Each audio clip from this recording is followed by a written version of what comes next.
Shri Kovoor Kunjumon.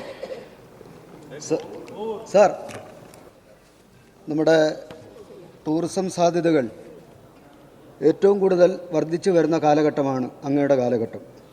Sir, അങ്ങൾക്കറിയാം, Sasthamkotta ശുദ്ധജല തടാകം അതിൻ്റെ കാച്ച്മെൻറ്റ് ഏരിയയിൽ നിന്നാൽ ഇത്രയധികം മനോഹാരിതയുള്ള ഒരു കായലാണ് ശാസ്താംകോട്ട ശുദ്ധജല തടാകം. അവിടെ ടൂറിസത്തിന് വളരെയേറെ സാധ്യതയുണ്ട്.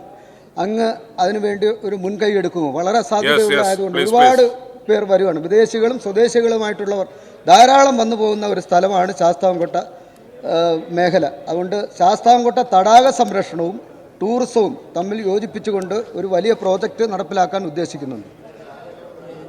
സാർ, തീർച്ചയായിട്ടും ഈ പറഞ്ഞ കാര്യം പരിശോധിക്കാവുന്നതാണ്. ടൂറിസം വകുപ്പിലെ ഒരു ഉദ്യോഗസ്ഥനെ ചുമതലപ്പെടുത്തി ഇതിൻ്റെ എന്താണ് സാധ്യത എന്നുള്ളത് പരിശോധിക്കാം.